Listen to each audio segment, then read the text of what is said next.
tidak banyak menghasilkan CO2 misalnya, kita memakai yang namanya low sulfur bahan bakarnya. Jadi kurang dari 0,5%. Kita ada target yang namanya zero oil spill. Jadi nggak boleh ada tumpahan minyak di laut. Membuang air balas itu nggak di pelabuhan. Kami membuangnya 50 mil dari pantai dengan kedalaman minimal 200 meter.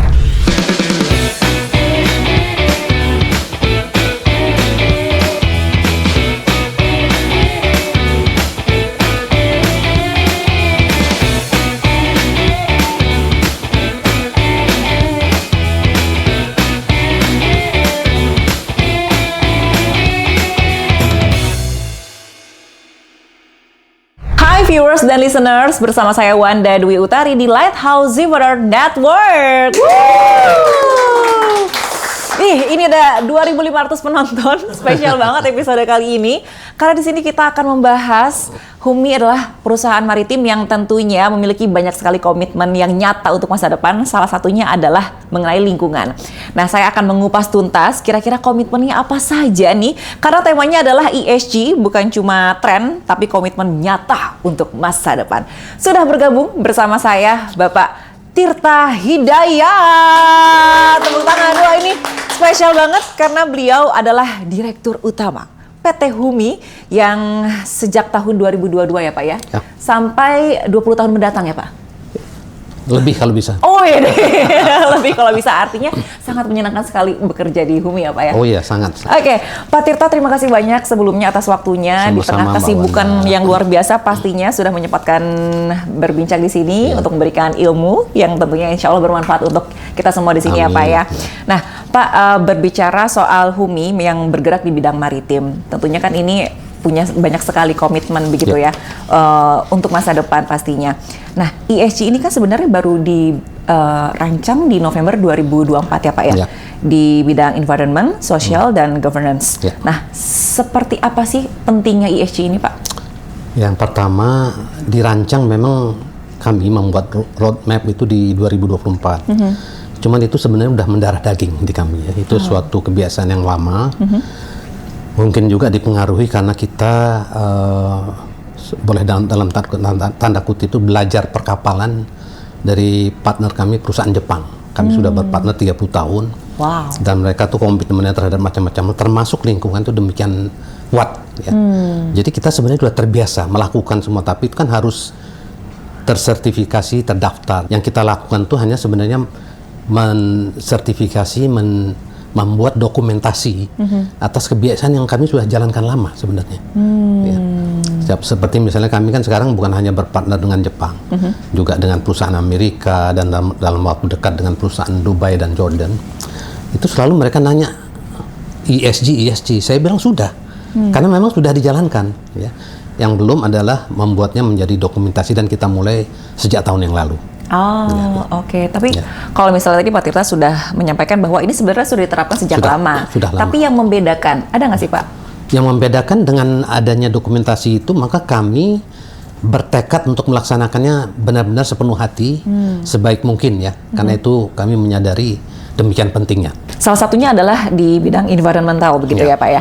Nah ini kan memang dunia pelayaran itu kan sangat berdampingan begitu ya dengan ekosistem laut yang tentu ini harus sangat dijaga keberlangsungannya. Betul. Nah ini bagaimana komitmen HUMI terhadap keberlangsungan ekosistem laut Pak? Ya di masa lalu itu kan ada pendapat laut itu demikian luas. Jadi udah mau buang sampah sembarangan apa nggak peduli lah gitu ya. Nggak akan kotor lautnya. Tapi pendapat itu tuh sebenarnya nggak benar. Sudah terbukti bahwa itu salah ya. Jadi kami dari sejak awal tuh kita benar-benar kita jalankan, misalnya ya buang sampah. Gak ada kapal kami itu yang buang sampah di tengah laut gitu. Buang sampah ya dibawa ke darat, dimasukkan ke pengolahan sampah. Jadi hal-hal seperti itu ya. Misalnya nanti kita bisa bicara lebih lanjut, tapi sangat penting karena itu kalau lautnya bersih dan sehat, maka kan udara dan segala macam juga bersih. Orang yang bekerja di laut kan sebagian besar pekerja HUMI itu adanya di laut. Juga akan sehat ya. Kalau akan sehat bekerja lebih produktif dan perusahaan akan berkembang jauh lebih baik lagi. Jadi saling sangat terhubung ya. Oke. Tadi Pak Tirta juga menyebutkan bahwa ada pengelolaan sampah tersendiri di dalam kapal begitu kan Pak? Iya. Nah itu pengelolaannya seperti apa? Apakah seperti di darat kayak ada yang recycle, non recycle? Ya. Kita memang dipilah-pilah lalu dibawa ke darat, ke pusat pengelolaan sampah di darat, di pelabuhan, dibawa ke pelabuhan. Nah, di dalam kapal itu kan biasanya kan lama ya Pak ya, maksudnya di tengah laut. Nah itu artinya sampahnya dikumpulin di kapal? Iya memang kita udah berhitung tuh berapa banyak sampah yang harus kita keluarkan selama di laut itu. Ada kapal yang berlayar cuma 2 hari, ada yang seminggu, ada yang sebulan, ada yang sampai 3 bulan kalau misalnya dari sini ke Eropa gitu ya. Nah 3 bulan sampahnya di situ kan tuh? Kita tapi biasanya suka transit ya. Nah itu kita turunkan di situ. Jadi ketika transit baru diturunkan sampahnya. Aku pikir 3 bulan sampahnya numplak di kapal. Aromanya seperti apa gitu? Ya, betul. Nah ini menarik ya. Mungkin banyak yang nggak tahu juga kalau ternyata pengelolaan sampah di kapal juga ada. Gitu. Nah, ini adalah salah satu komitmen HUMI ya Pak untuk menjaga ekosistem laut luar biasa. Nah selanjutnya Pak, ini yang dilakukan HUMI dalam melakukan kegiatan operasionalnya, tapi juga tetap menjaga ekosistem laut seperti apa? Apalagi kan kalau misalnya kapal kan biasanya suka ada bahan bakarnya gitu kan Pak yang merusak. Ya yang pertama tuh kami kalau kita bicara ESG kan tuh cakupannya luas sekali. Tadi yang saya katakan contohnya sampah, ya kalau kita nggak sembarangan. Yang kedua kita supaya bahan bakar itu tidak banyak terbakar, tidak banyak menghasilkan CO2 misalnya, kita memakai yang namanya low sulfur bahan bakarnya. Jadi kurang dari 0,5% itu sulfurnya supaya bersih lingkungannya. Yang kedua juga kita melakukan efisiensi.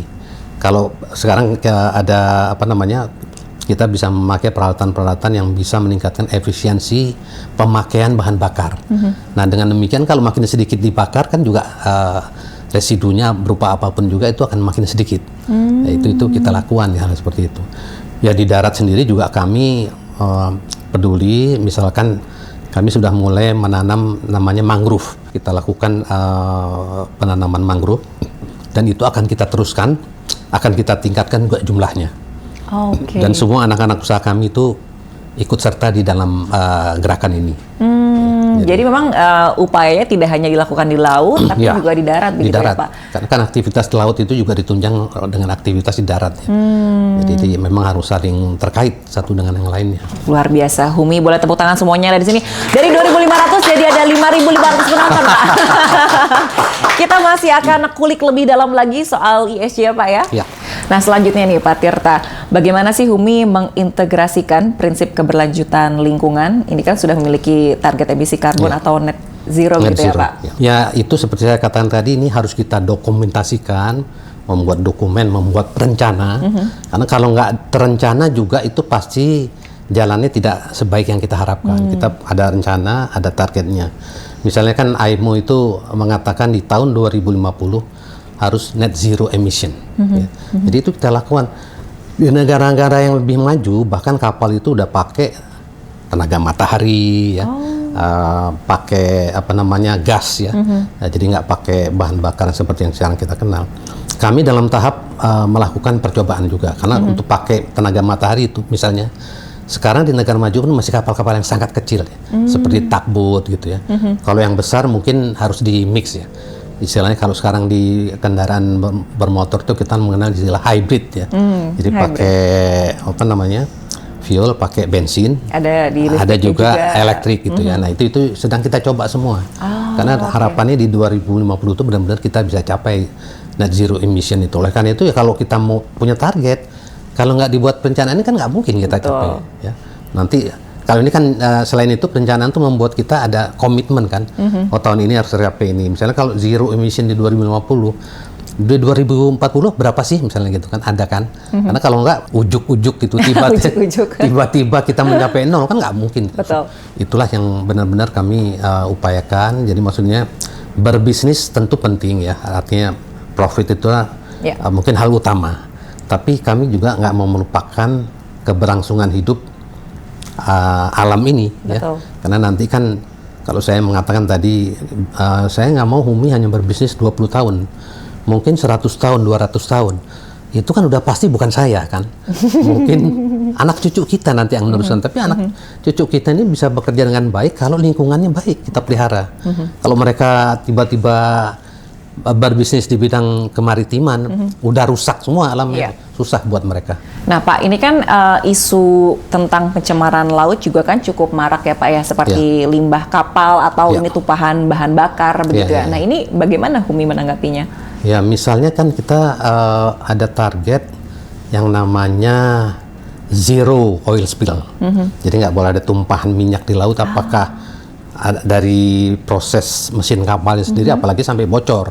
Ya, kita pelajari itu dengan baik, kita latih awak kapal kami itu dilatih benar. Kalau ada terjadi itu cepat diatasi, sehingga itu bisa berjalan dengan baik ya, hal seperti itu.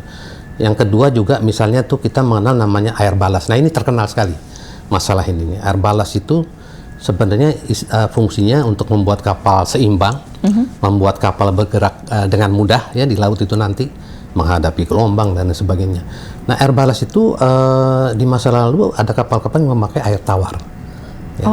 Tapi itu kan membuang demikian banyak sumber air ya. Jadi sekarang kapal-kapal itu memakai air asin, air laut. Air laut. Air laut. Jadi biasanya diisi di pelabuhan berangkat, nanti dibuang di pelabuhan sampingnya. Tapi itu ternyata dari penelitian berbagai lembaga yang mempelajari kemaritiman, itu menimbulkan masalah karena ini istilahnya ini ada organ asing kita bawa ya. Padahal sama-sama air asin begitu kan ya Pak? Ternyata di dalamnya itu macam-macam, ribuan jutaan bahkan. Jadi kalau kita bawa ke suatu tempat, kita lapis di sana, itu bisa merusak hayati nabati di daerah itu ya. Ini terkenal banget ya cerita ini. Ternyata justru dipikirkan biar nggak membuang begitu dipindahkan. Jadi tapi kayak ada persaingan, persaingan dan istilahnya saling membunuh lah. Nah itu nanti nggak balance lagi seperti awalnya ya. Nah itu jadi, nah makanya kita misalnya HUMI itu melakukannya membuang air balas itu nggak di pelabuhan. Kami membuangnya 50 mil dari pantai dengan kedalaman minimal 200 meter. Supaya itu nggak liar seperti itu ya. Ini sangat terkenal itu merusak macam-macam tuh. Kalau kita lakukan sembarangan gitu ya. Karena orang dulu nggak tahu kan ya. Pengetahuannya setelah dipelajari ternyata nggak sehat kebiasaan itu. Tapi jumlah airnya pun memang banyak Pak? Banyak, itu bisa jumlahnya tergantung besaran kapal ya. 1.500 metrik ton atau sampai ke 5.000. Banyak sekali. Jadi itu bayangin kalau satu daerah tertentu ibaratnya tahu-tahu di tempat kita tinggal didatangin orang asing yang tingkah lakunya beda ya. Tingkah lakunya berbeda, misalnya jutaan gitu, kan repot kita. Itu juga mikroplankton segala macam itu harus diperhatikan. Merusak biota laut nanti itu kalau kita nggak hati-hati. Tidak terlihat sebenarnya Pak ya? Nggak terlihat, nggak terasa, kita nggak tahu nih bedanya apa. Kalau buat kita air asin ya air asin gitu kan. Ternyata dalamnya tuh isinya beda-beda. Luar biasa nih ya HUMI. Nah Pak, kalau tadi kan memang sudah dilakukan untuk ekosistem lautnya ya Pak ya. Tapi kalau untuk masyarakat sekitarnya begitu Pak, apakah ada program gitu misalnya untuk pemberdayaan masyarakat pesisir atau komunitas maritim lokal? Ya sebenarnya dengan yang tadi menanam mangrove itu, yang menjaga dan memelihara itu masyarakat lokal. Nah maksudnya dengan melakukan itu kan mereka ada aktivitas ya, kegiatan, bisa mendapatkan meningkatkan pendapatan mereka. Nah nanti kalau ini makin membesar, pasti mereka juga makin banyak yang terserap. Ini salah satu hal kecil ya. Tapi hal yang lain ya, kami mempunyai program-program CSR ya, untuk berbagi dengan berbagai macam kelompok penduduk ya, yang mungkin kurang beruntung atau yang memerlukan, itu kami lakukan secara rutin. Setiap bulan tuh kami lakukan ya. Udah dari dulu kalau itu, sampai sekarang kita teruskan lagi. Ada rencana lain Pak selain mangrove mungkin? Kami juga sedang berpikir apakah kami bisa ikut di dalam carbon trading ya. Carbon trading itu misalnya satu wilayah hutan benar-benar dihitung berapa volume tanaman hijaunya misalnya. Nah itu kita tingkatkan. Dengan meningkatkan ini nanti orang-orang yang menghasilkan karbon itu bisa istilahnya beli dari kita kurang lebih, tapi ada mekanismenya ya. Nah itu juga, tapi memang masih terlalu awal, tapi kami sedang berpikir juga berbagai macam hal yang lain termasuk carbon trading itu tadi. Jadi tentunya ini HUMI sangat concern sekali ya dengan ekosistem laut, bahkan juga di warga sekitarnya begitu ya, tidak hanya di laut tapi juga di darat begitu ya. Dan bahkan kami sudah menjadi member dari UN Global Compact. Jadi ini yang memang mendorong dan mengadvertise ya kegiatan-kegiatan ini ke seluruh dunia. Oh wow, luar biasa. Tepuk tangan dulu. Ada 10.500 wah nambah lagi penontonnya. Oke, Pak, tentunya kan ini banyak sekali program dan juga niat baik dari HUMI gitu untuk masyarakat Indonesia juga pastinya. Tapi kan tidak lepas dari peran pemerintah begitu kan ya, betul, Pak, pastinya. Betul. Nah, ini bagaimana HUMI memastikan praktik tata kelola perusahaan yang transparan dan juga akuntabel di semua operasional, Pak? Itu kami lakukan juga dengan sungguh-sungguh. Misalnya contohnya ya tahun ini tuh kami zero corruption, ya kita nggak ada corruption, zero insider trading, ya, dan lain-lain yang menyangkut itu semua kami sangat ketat, bahkan hukumannya juga sangat tegas kalau ada. Jadi memang dengan begitu tuh orang jadi terpaksa dan akhirnya terbiasa. Untuk menerapkan mulai dari GCG yang bagus sampai ke ESG ya, itu bisa karena biasa dan memang awalnya harus dipaksa, karena kalau orang nggak dipaksa nggak akan bisa tuh. Jadi gitu. kuncinya adalah paksa dulu. Paksa dan juga kita tentu supaya mereka tahu bagaimana melakukannya, training itu kita desain baik di dalam negeri maupun di luar negeri untuk teman-teman bisa ikut mengerti perusahaan yang sehat dan bagus seperti ini, lingkungan yang bagus bagaimana kita ikut serta. Itu jadi misalnya itu nanti dalam waktu dekat saya kira itu Bappenas yang akan menginisiasi. Jadi perusahaan-perusahaan yang champion termasuk HUMI kita diundang. Ya, diundang di situ nanti kita berbicara menyiapkan program bersama. Lalu nanti akan ada 2 orang yang ikut workshop di dalam negeri 10 kali dan 2 kali di luar negeri. Jadi pemerintah juga serius ya. Bahkan kalau kita melihat bursa misalnya OJK sama BI itu sudah mewajibkan kita memasukkan ESG. Jadi kami begitu dibilang wajib kita udah ada, jadi nggak masalah sama sekali. Gitu. Jadi udah aman ya Pak, insya Allah ya Pak? Aman insya Allah. Oke, Pak, selanjutnya ini komitmen HUMI itu seperti apa sih dalam membangun keragaman dan inklusivitas dalam struktur kepemimpinan dan juga pengambilan keputusan? Ya, kalau itu kita melihat di HUMI itu biasanya paling banyak orang tanya itu laki perempuan. Ya, di HUMI kami udah ada direktur yang perempuan. Udah ada direktur yang perempuan. GM yang perempuan banyak gitu ya. Lalu kemudian mohon maaf ya, disabilitas ada kami level GM. Level GM. Level GM. Wow. Jadi ini semua kita lakukan tentu sekali lagi dengan memberitahu sistemnya seperti apa, melatih ya supaya staf-staf kami ini makin capable, makin skillful ya, tingkat skillnya meningkat sehingga itu perlombaan untuk menuju tahapan yang lebih ini terbuka buat semuanya. Jadi nggak saya di sini tidak ada kamu agamanya bukan ini, nggak ada. Kamu kok dari daerah sana, nggak. Jadi ras segala macam agama itu kita bahkan yang saya katakan tadi disabel pun kalau misalnya memang kompeten kita nggak masalah, jadi sangat inklusif kalau dalam hal itu ya. Luar biasa, dari 10.500 jadi 20.500 tambah terus. Apalagi ini menarik ya bahwa memang tidak ada kesenjangan begitu ya Pak ya antara laki-laki misalnya perempuan, apalagi juga tadi Pak Tirta menyebutkan bahwa level GM pun ada yang disabilitas gitu. Tapi Pak, berbicara soal pemimpin, yang paling utama yang harus diperlukan menjadi seorang pemimpin apa sih Pak? Jadi kalau kemampuan, kapabilitas dan kapasitas itu harus. Tapi menurut saya sih nggak salah pentingnya adalah memberi contoh. Ya, kalau pemimpin memberi contoh nggak baik ya pasti semuanya inilah. Sama aja kalau kita berbicara kemampuan orang itu kan dimulai dari rendah kemudian menjadi tinggi. Jadi kalau kita ibaratkan itu anak kecil tuh bisa terbentuk dari mana ya, dari contoh orang tuanya, dari lingkungannya.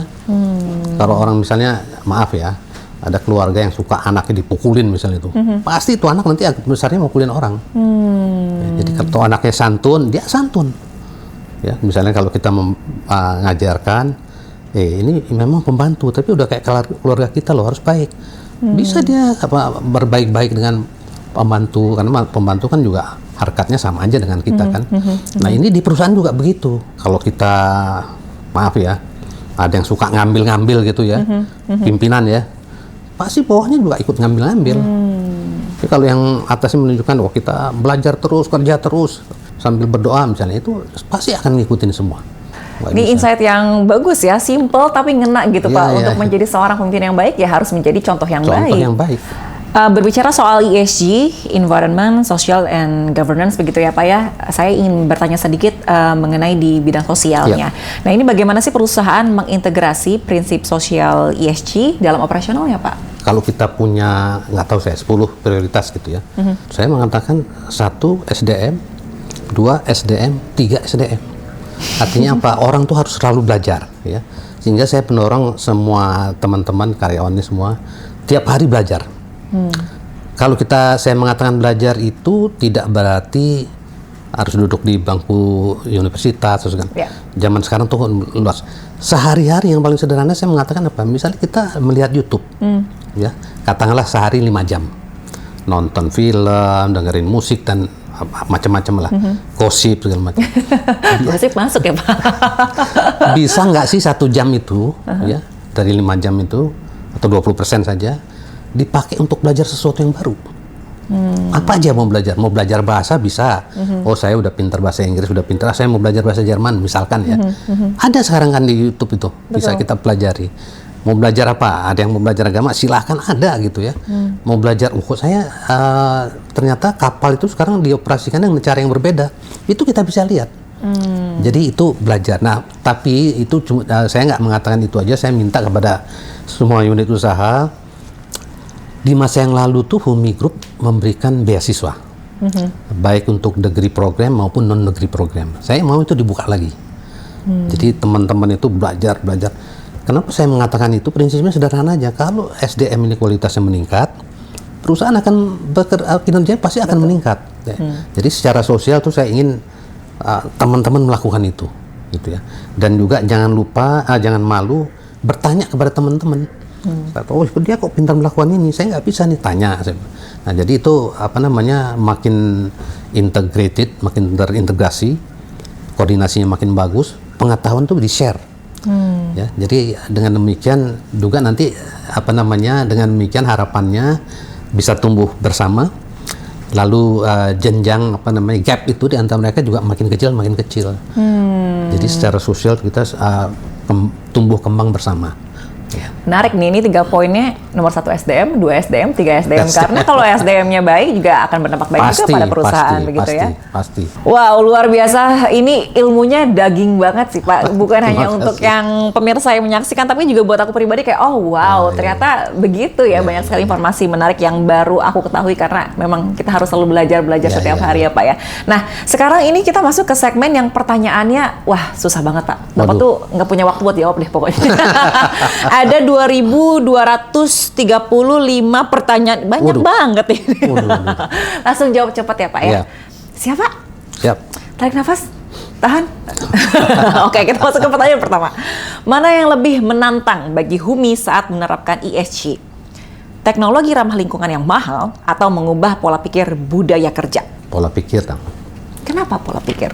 Kalau pola pikirnya udah berubah, apapun bisa kita lakukan. Kalau pakai teknologi, pola pikirnya belum berubah ya percuma. Ya, karena kan teknologi juga dibentuk dari pola pikir. Betul sekali. Luar biasa. Oke, pertanyaan kedua. Jika Humi bisa memilih satu langkah menuju tahun ini, apakah yang akan dipilih? Kapal bebas emisi pertama atau program edukasi laut untuk masyarakat pesisir? Dua-duanya penting ya, program edukasi laut lah. Saya pilih. Wih, program edukasi laut untuk masyarakat pesisir. Kenapa? Kita beroperasi itu tidak pada alam yang vakum. Ya, ada masyarakat kan. Kalau masyarakatnya teredukasi, maka kita juga beroperasi dengan enak. Kapal kita mau canggih apa, kalau masyarakatnya nggak bisa support kita, susah juga kita. Walaupun nanti pakai kapal bebas emisi gitu ya, tapi ditimpukin sama masyarakat. Nah, juga sama aja. Nanti kalau timpukin tenggelam. Ya Allah, takut banget. Oke, pertanyaan selanjutnya. Sebagai pemimpin, mana yang menurut Pak Tirta ini lebih sulit dijaga? Yang pertama, komitmen terhadap lingkungan atau transparansi tata kelola? Transparansi tata kelola. Lebih sulit? Lebih sulit. Kenapa?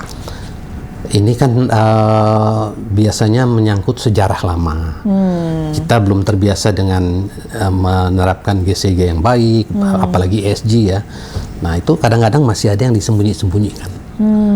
Jadi kalau kita transparannya sudah kita lakukan, itu yang lain udah nggak masalah. Saya mau buka kamar saya silahkan, mau periksa hati saya, mau mau buka hati saya istilahnya gitu. Aduh, istrinya nonton nggak nih?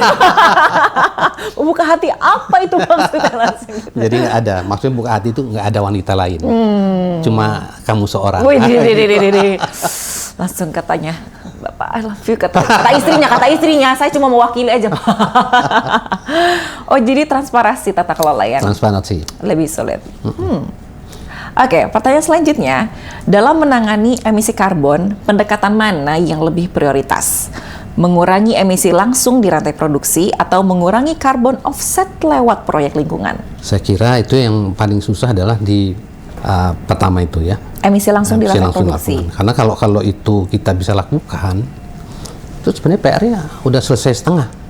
Ya, kalau kita mengurangi bukan pada rantai produksinya, nah itu kita harus extra effort. Kalau dengan rantai produksi kan sambil kerja tuh kita. Jadi itu menurut saya itu lebih penting. Ini kalau emang orangnya sangat cerdas tuh menjawabnya tidak perlu mikir panjang gitu ya, udah langsung gitu. Oke, ternyata pertanyaan 2235 sudah selesai, Pak. Terima kasih banyak. Luar biasa sekali, terima kasih banyak Pak Tirta atas waktunya dan juga informasinya sangat luar biasa untuk saya dan juga untuk pemirsa yang nonton ini dan penonton studio di sini juga ya.